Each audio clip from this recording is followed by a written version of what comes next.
Ladies and gentlemen, my name is AndrewOscarDelta, and I am here today to talk to you guys about The War Z. The War Z is the first ever zombie MMO game. Now you may think, well, DayZ is pretty much a zombie MMO. Well, it really isn't. I mean, it isn't exactly a true zombie survival game. It is actually a mod for Arma 2, whereas this is a standalone game where the engine and the game was developed to specifically be a zombie MMO. Now, the game takes place 5 years after the zombie outbreak. Now, you have to scavenge for weapons, food, and other things to help you survive.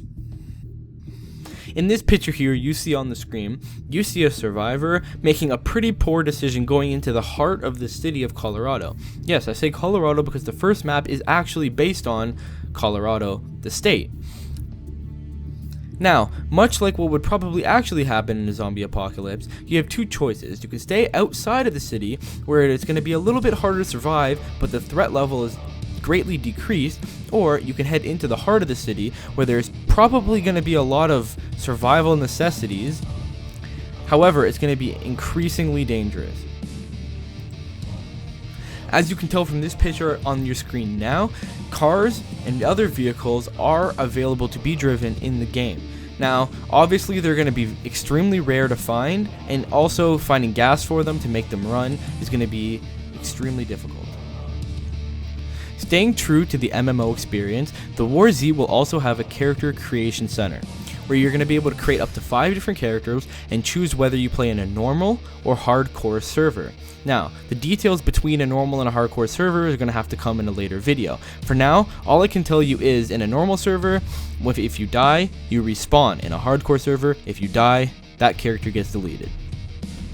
When creating a character, you're going to have many options available. You're going to be able to change the hair, the face, the clothes, and other features to make the character true to you. As you can see on the right side, it has your character's name, the experience, the amount of time you survived, the amount of zombies you killed during your life, the bandits you've killed, civilians you've killed, meaning NPCs, and other information as well. You're going to be able to access your skill tree and your inventory right from the character selection screen. The picture you see on your screen now is half of the actual first map, Colorado. As you can see in this picture, the terrain looks very nice and the map is very large. This half of the map obviously is the more terrain heavy side of the map.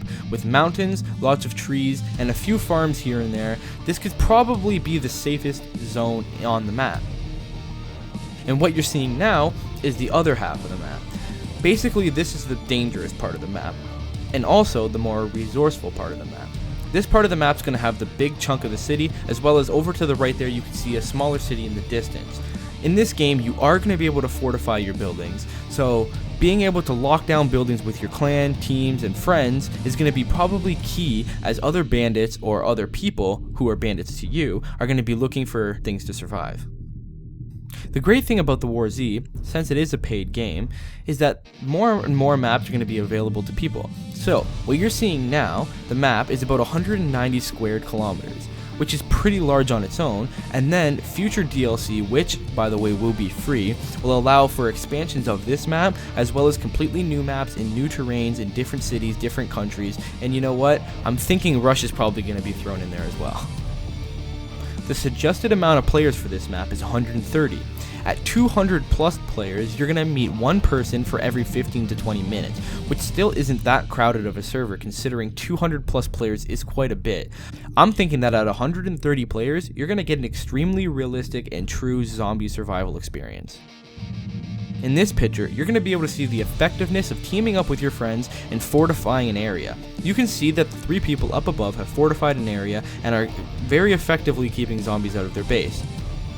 And that's basically as vague as I can get with information on this video. If you guys want to see more, make sure you hit that subscribe button. I'm going to be doing in-depth analysis of this game, including gameplay trailers, and when the game is released, gameplay videos as well. If you want to see more of The War Z, make sure you hit that subscribe button, leave a comment in the comment section below letting me know if you're excited for this game, and remember to hit that thumbs up. Take it easy, though.